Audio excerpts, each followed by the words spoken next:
Welcome to the Sparkle Sesh. I'm Suzanne Castle, your host and Chief Sparkle Officer. This is the show where bold conversations meet actionable inspiration. Every episode, we bring together powerhouse panelists to dive into the topics that matter most: leadership, resilience, branding, visibility, and everything else in between. It's all about big ideas, meaningful connections, and fresh strategies for ambitious women like you. So grab your favorite drink, pull up a seat, and let's get the conversation started. It's time to shine brighter, bolder, and better than ever.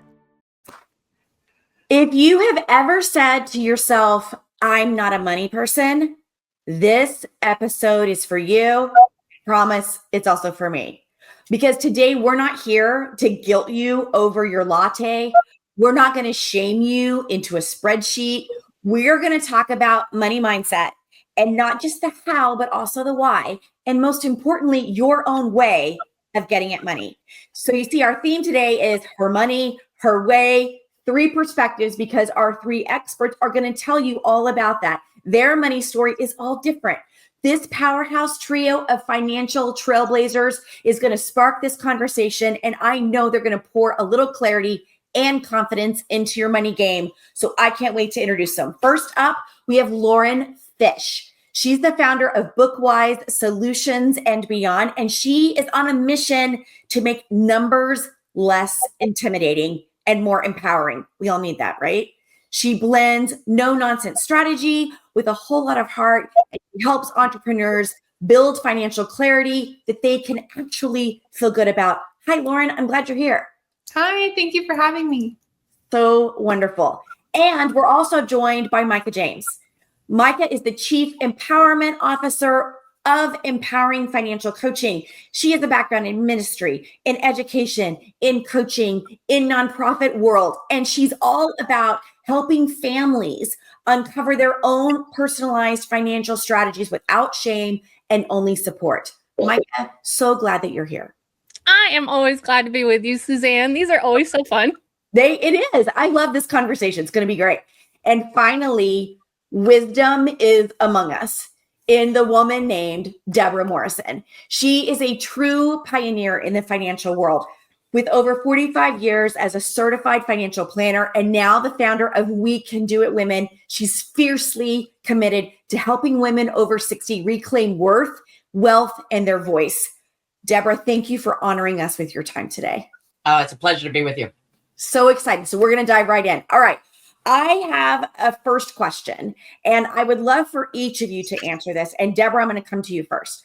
So I want to begin with your money origin story. So what early money beliefs or maybe messages shaped how you handle your finances? So think about, when did you realize that it was time to challenge or maybe rewrite those beliefs? Well, actually, very early on in my life, I was probably, 8 or 9. And my grandfather, who was not an emotional man, handed me some shares of stock in the day, the actual paper certificates, and his hands were trembling. And he said, don't sell these, Debbie, until you have to. And he gave an equal number of shares to each of us grandchildren for college. And I just was dumbstruck as his hands were trembling, and this man was not, emotional.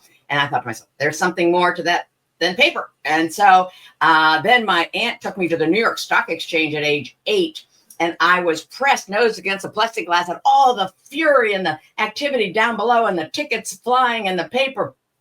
And I had to be dragged away because I was so encapsulated. And I said to myself as I walked away, I'm going to be part of that energy when I grow up. So that doesn't really tell the story. The story was kind of like I worked really hard on a 100-acre beef cattle farm, and it was really hard work. And I said early on, I'm not going to do this for the rest of my life. And so I was attempting to figure out, okay, how can I escape this? And I had no idea. And yet it was a small community, Suzanne. And we all, everybody in the community built relationship. We were in relationship with each other. So when the sweet corn season came and we were pulling 100 dozen a day, 150 dozen a day and selling it to the trailer parks, everybody knew my dad. Everybody knew our product. Everybody knew it was quality. And so I really was given the idea and the impetus early on you can do pretty much what you set your mind to, because on the farm, there's no manuals. My dad would like say, all right, go out and fix the fence. And like, I was like looking at my sister, did you ever do this? Right. And so we learned on the fly, yet my father believed I could do things. And when he would say things, I would just think to myself, can I do that? And I'm thinking, he wouldn't have asked me to do it. Right. If I couldn't. And so that's a big, long story about making my own kind of determination that I can do it. And I'm completely about, we can do it, women. That's so great. I love that. And I mean, knowing you, that has been deeply embedded in you. And you just exude that, the way you tell story, the way that you empower women. In every conversation you have, I watch you pull that out of women. And so it's interesting. That's why I wanted to start with our origin story, because it is so formational, I think, on how we really think about money and what it means to us. So that's fantastic. Lauren, tell us a little bit about your message around money. Yeah. So, I mean, I guess going back to my origin story, I struggled. My family struggled a lot with money growing up. It was very tight budget. So I had kind of a very negative headspace about money until I got into the bookkeeping world, and everything kind of clicked and made sense for me. And I was like, okay, here's a gap, and let's figure out how we can get from point A to point B. How many clients does that take? How many items do we need to move to get you where you need to be? That answer your question? Yeah, no, yeah. It's however, I mean, we're just having a conversation. Like this is easy breezy. And see, I love that. So for some, it's like, as a kid, I see that. And like, I mean, I think about the movies when I was a kid, Debra, and they were still doing like the paper transactions and the highs and the lows. But for some people, it's like money's really hard. And suddenly something clicks and I'm looking at a spreadsheet and I'm like, if I just move things around, it doesn't have to be so hard. I mean, both origin stories work, right? So Micah, what are you bringing into this conversation? I can't wait. Yeah, so I kind of had the juxtaposition of both, I think. I watched my sharecropper grandfather no debt, pay for everything. All the change went in this big old gallon jug. And when we went to their house for summer vacation, we got to keep as much as we would roll. And so there was this like work and got to keep. And so I remember rolling pennies for hours on end just to be able to, keep that money over the summer. And I remember my dad, preaching about stewardship and teaching about stewardship. So I have those kind of cognitive lessons about money. But when it came to managing my own money, I didn't really learn that growing up. And so I had jobs, here and there, but I was in a lot of sports and music and all of that. I didn't have an after school job. I didn't have any of that real stuff. And so when I went off to college, it was kind of an awakening, if you will, when it came to money. And I learned the hard way. And I had to go through some bumps and bruises when it came to money. And then some real big bumps and bruises later when I got divorced and went through bankruptcy. And I've lived it all. And my mantra is there's so much that we don't talk about. Yeah. And my kids are probably so annoyed with me because I over talk about it now, because I want them to know what a debit card is versus a credit card. I want them to know how to write a check, even if no one ever writes a check again in this universe. I want them to know the value of $1. I want them to be able to balance their own checking accounts. I want them to know how to negotiate. I want them, all of those kind of things that, those kind of conversations just aren't natural to many people. And I don't knock my parents for not having those conversations. It's just because no one really has those conversations. And so that's the kind of conversations that we have with people, and we teach them how to have them, because lots of times they haven't had them with themselves, much less their spouse or their family.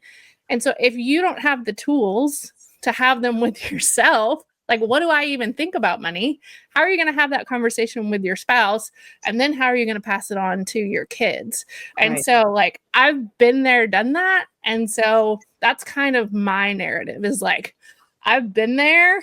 I've had those conversations. I've had to figure out how to talk to myself about money. So let me give you this gift to you.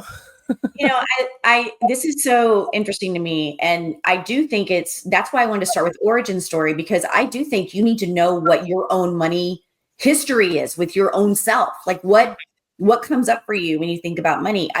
I grew up super poor.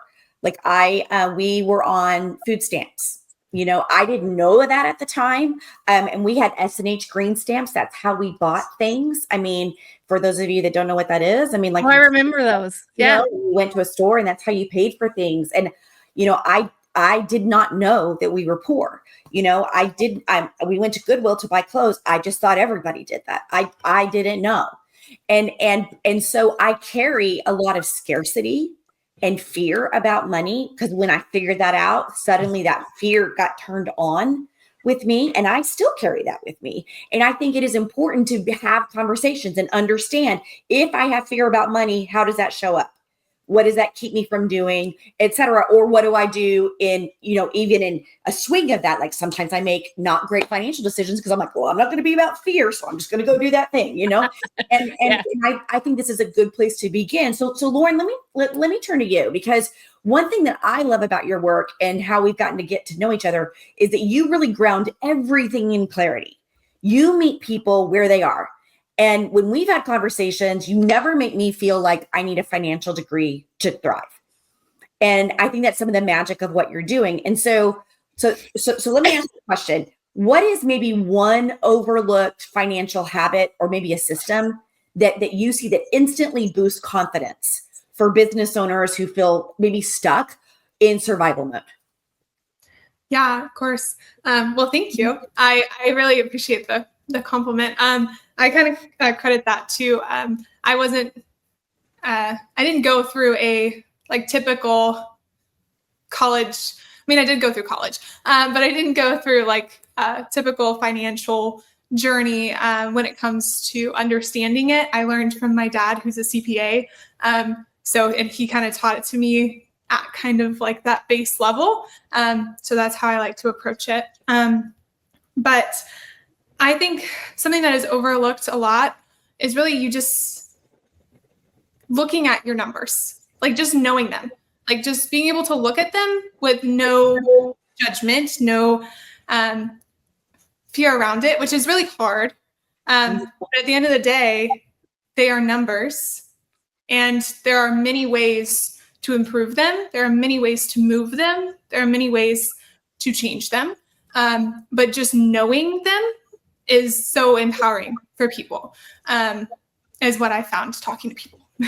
Yeah. And even so, if you're listening or watching this episode, I mean, and Lauren does it, you can already see that with just a gentle way. I mean, it's not without shame. It's just like, here's the thing, let's just have a conversation. And I mean, for me, it's been really freeing to just, you know, because I don't like numbers. I'll just be honest. I don't do math really well. It's just not my field. And so it's nice to have a partner that come alongside you, go, that's okay. Let's figure it out together. I mean, I think more of us need to, that's that piece Michael was talking about, like have conversations, find someone that's willing to do that work with you without shame, right? Without making you spiral like that. And Debra, you know, the work that you're doing with women is really helping them enter this whole new chapter. And what I love is it's part of, and it may be, you know, I'm turning 55 this year, so I'm looking at that 60 mark. And it's one that I think society often overlooks or maybe tries to dim. And you remind us with your show on TV, I mean, everything that you're doing, your workshops, that there's immense power in aging boldly. So for you, what is that myth? What's that biggest myth that you see women over 60, how they're believing about their financial potential? Or maybe what's a truth that you wish every woman knew? You can do it. I knew you were going to say that. You can do it. Because women are hardwired, you see, with common sense. And money is pretty common sense. I get it. Money's loaded. And yet let's just distill it down to it being a tool, shall we? No, Right. you don't see me on the camera. You don't see me kneeling down. You don't see me worshiping. This is not to be worshiped. This is to be used, much like a carpenter uses a tool on their belt or are plugged in or in a battery. So the aspect of shifting our mindset in terms of how we view money, I think also helps bust through those scarcity, fears that really do, paralyze a lot of women. And so the truth I would like to impart upon women, particularly older women, is it's not your fault. You were socialized so horribly around money. And it is your responsibility to say, here I am right now. I am hopeful that I have another several decades in front of me, and I want them to be as fulfilled in every way, including financially, as possible. How can I make that happen? Now, you're not going to turn yourself into a financial professional, nor should you. I want you to live an untethered life, but you're going to seek out a fiduciary, not a broker, a fiduciary who's going to tease out, Suzanne, what is it that you're looking to do? Because I had 34 clients when I was in practice for 42 years, and I had 34 agendas, and none of them were mine. So if I want to impart a lesson, if you will, or a goal for certainly mature women, is to say, when you face the numbers, you will most likely, almost always, people come back to me, and I have testimonials that are all over the internet. I sat down with Debra and I realized I'm not as badly off as I feared. Yeah. Hello. This is what, the fear about anything really clouds our intellect. And so we have hardwired, and we're smart.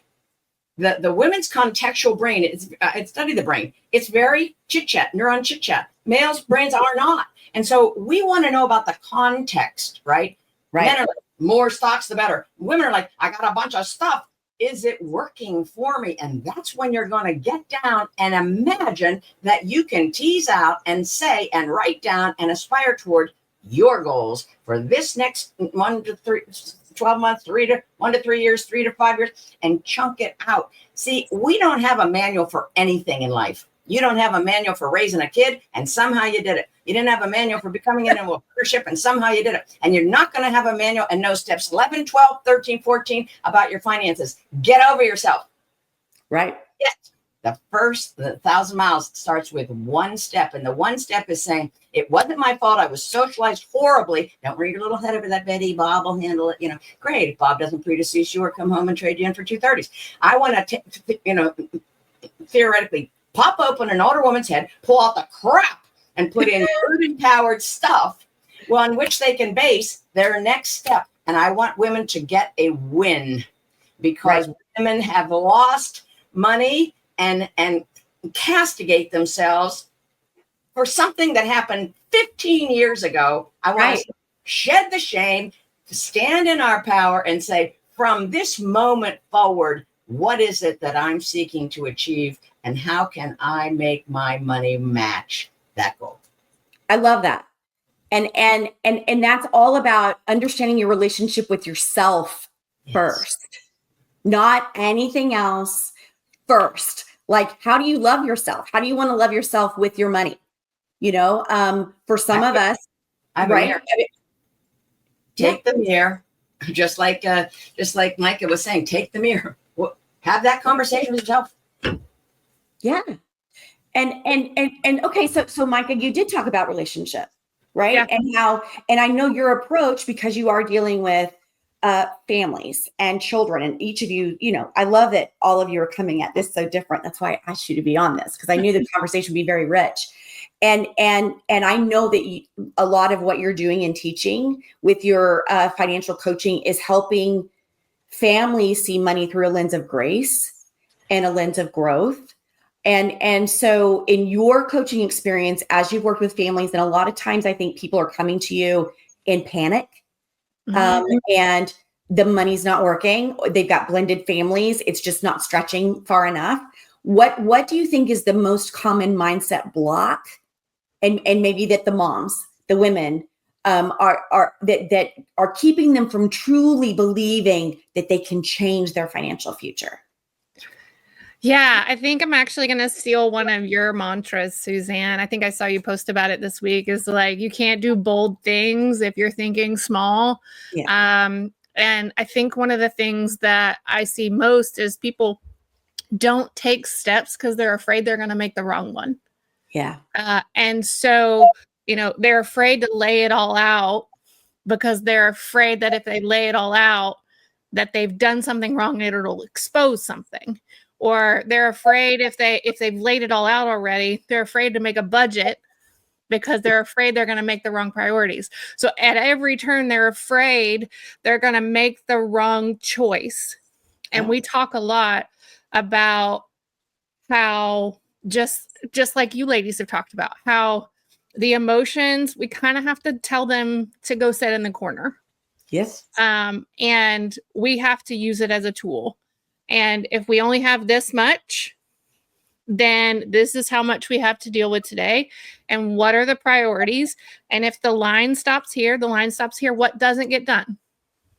And if that doesn't get done, what happens to your life? Right.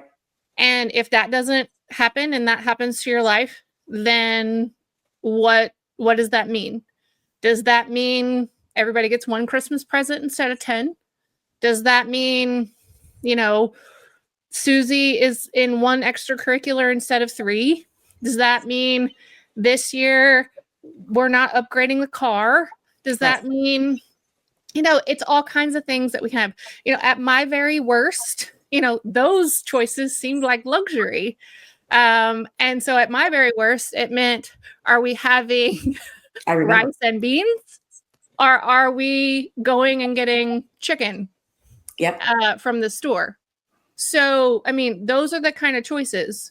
You have choices. And I think that's what people forget when they're afraid, is that even if it's between rice and beans and chicken, they have choices. That's really powerful. And I love that. All of you in these questions gave like what has to click is.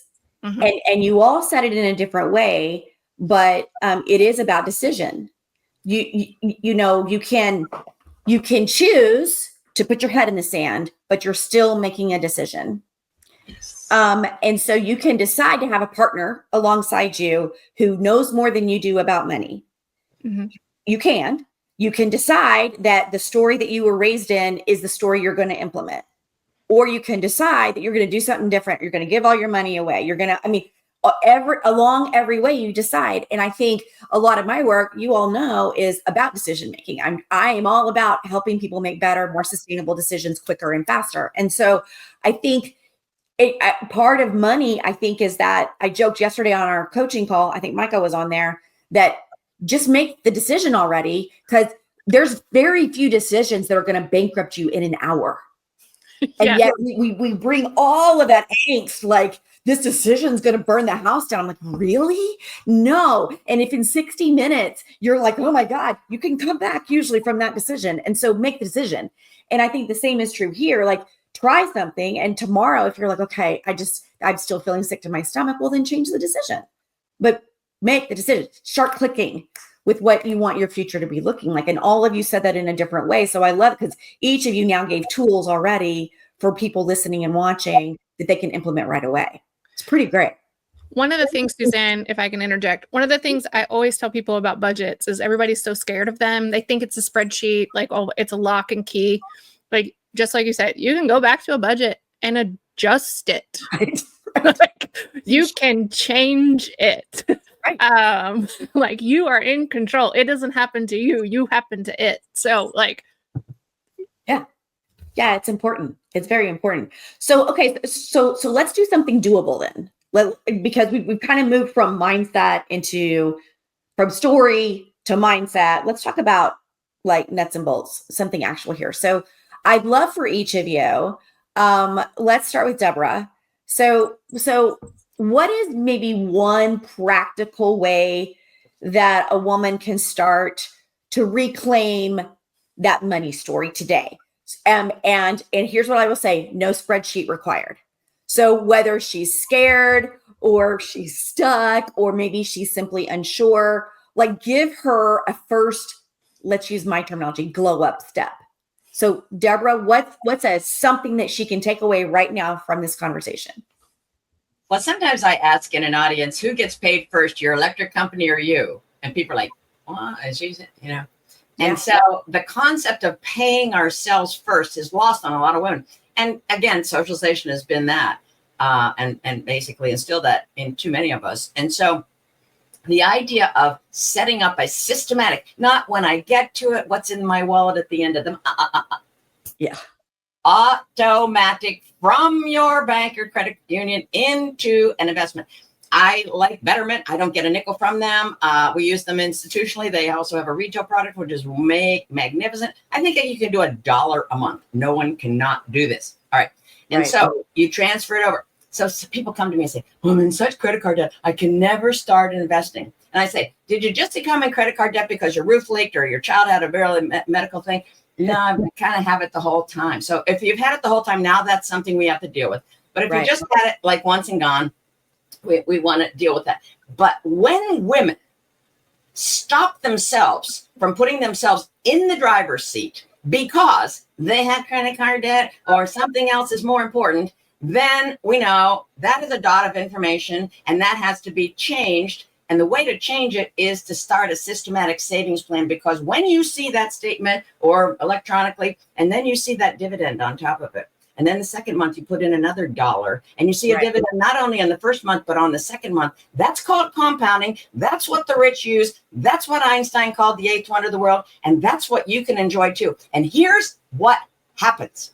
The people that have been in chronic debt don't know how to get out of it because they haven't changed their mind to empower themselves with the knowledge that they have the choice, Micah, and they have the power, Suzanne, which you followed up nicely, to make different choices. And the choice to set up a systematic plan, it takes maybe a month or 2 months until they start to sit up a little higher in their chair or in their and their posture is better, and they start to see it working. That's a win. And now, you know what happens?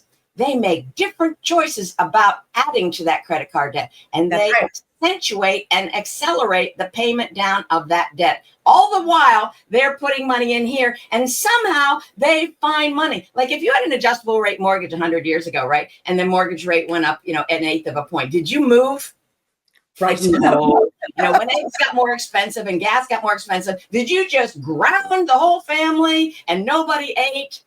Right. You figure it out. That's right. Nayad says, find a way. We women know how to stretch a lot, especially ourselves. And now it's a matter of bringing our energies front and foremost, because when mama's happy, everybody's happy. It is actually doing you and your family good to take responsibility for yourself, because probably the kids are not going to want to house you when you're 80 and 85 years old. So better you get your house in order now. Yeah.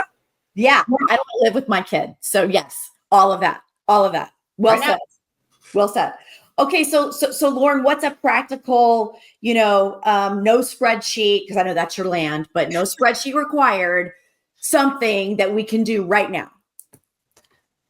I'm going to go back to the knowledge. I mean, okay, you don't have to put it in a spreadsheet, but look at your previous month's bank statement, business or personal. I think honestly, they're all kind of connected. What you do in your personal life, you're going to bring into your business, whether it's intentional or not.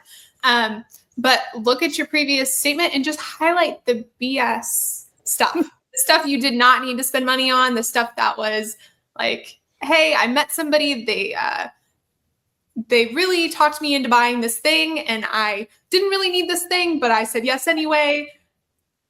But now, so just go through those and just look at it and make yourself aware of what's going on. Because if you don't, the not knowing is the scary part. Right.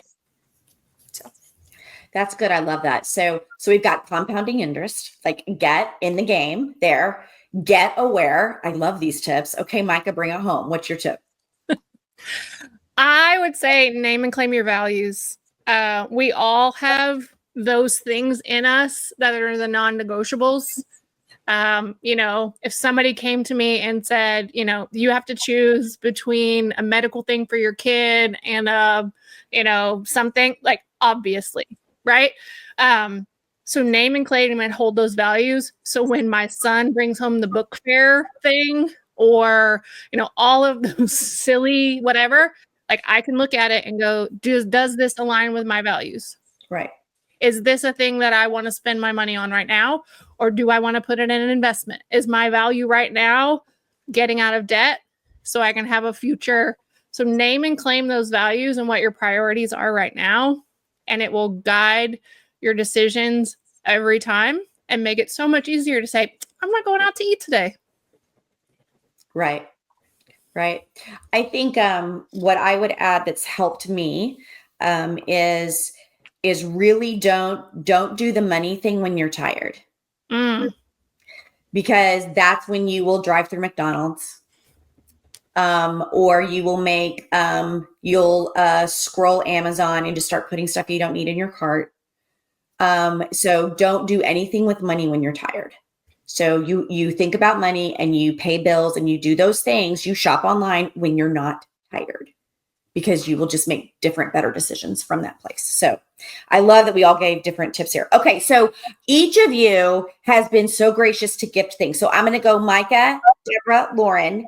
Now, Micah, on your website, Empowering Financial, and we're going to link to all of these. You have lots of free resources. Would you like to highlight one specifically? Sure. If you go to empoweringfinancialcoaching.com/free, that is our latest and greatest free resources. I'm updating it all the time. So go there, put in your email address, and you'll get all of our latest freebies.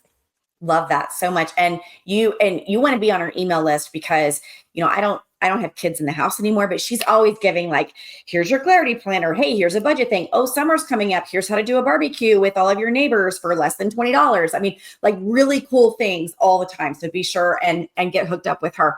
Okay. So Debra, I can't believe you're gifting this. So you have said that you would be willing to offer a free 1-hour business financial consult, no strings attached, to really help people dive through their numbers and to see what will make a real difference. I know that you do that without judgment, that you're going to bring this energy that you brought on this call, fresh eyes. Tell us a little bit more about that. Well, actually, I thought I was giving away my not so obvious financial checklist, but I'll also give away a call. So the act of us getting more aware of financial planning without being completely myopic about investments. Because when I say financial planning, so many people think, oh, I should have, Tesla stock or versus another stock. And they just reduce financial planning to investments. Right. Well, I want to say one lawsuit can ruin your entire morning. So until you manage your risk, these investment decisions are really quite superfluous. Like, whether you pick the best stock or not is really not our objective, because maybe we want an index of 500 so that one bad apple doesn't spoil the entire apple cart. So I'll do the offering of my not so obvious financial planning checklist, which gives you, you're not going to get this from chat. Right. I dumped my head from 45 years, boots on the ground, and said, what are the little niggling things that aren't so obvious? Hence the name, not so obvious, financial planning. And so there'll be something in legal, and there'll be something in tax, and there'll be something in risk management, there'll be something in PNC, property and casualty. And it might tickler you to say, oh, I got that done. And I want you to congratulate yourself when you've done those good things. And then if there's something in there that ticks something off that, oh, I'm not sure I have that handled, that's what I want you to pay attention to, and especially managing our risks, because the inevitability of time is something that really needs to be managed. That's right. That's right. So, and Debra has a great TV show. She is all over media. You will definitely want to be following that. So I'm going to add those links in as well. And so I'm sorry if I messed it up. I've got my Post-it notes and they're like on top of each other, Debra. So don't give away something you didn't mean to give away, because go through her checklist and then go book a call with her, because she will help you with all of your risk management. And I know, Lauren, you said from your bookkeeping eyes that you'd be willing to just do a quick overview and look if somebody needs you to do that. So tell us a little bit more about that. Yeah, I would just do a quick diagnostic kind of call and share any like tips or nuggets in that 1 hour, if that's something somebody wanted to do, and just kind of help them get some clarity. And also I have kind of like a business budget, like plug and go, super easy. And it kind of gives you like a cute little graph that you don't have to work hard for on the spreadsheet, because I know people don't love spreadsheets. I do. So I'll nerd out and give you a pre-filled one. So it's super easy. So the generosity of the three of you is so huge. And I love this because you are embodying how your relationship with money isn't static, and that it can be generous, and that it's not defined by your past or even your bank balance, but that your story is about relationship, and your story can always be edited. And your story is about the partners that you're putting around you with your money. So whether you're paying off debt, we talked a little bit about that, building or your business or making it bigger and better, or just learning to stop saying, I'm not good with money. I love that you helped us remember that it's your money, your way, and that your truth is definitely all about investing in. So I just got like all these goosebumps. I'm going to go back and listen to this episode again. And I just want to say, thank you from the bottom of my heart for giving us time and attention from your genius zones. I mean, truly extraordinary episode. And so thank you, all of you, so much from the bottom of my heart for being on here. If something in this episode gave you that, yes, I need that moment, be sure and share it on social, DM us, DM these fabulous ladies, screenshot it, maybe share it with a friend who needs that money, reset. And of course, check out the show notes again for each of these fabulous ladies freebie link, start following them and their magic. And until next time, keep rewriting your story and keep sparkling superstar, because the world needs you. See you next time.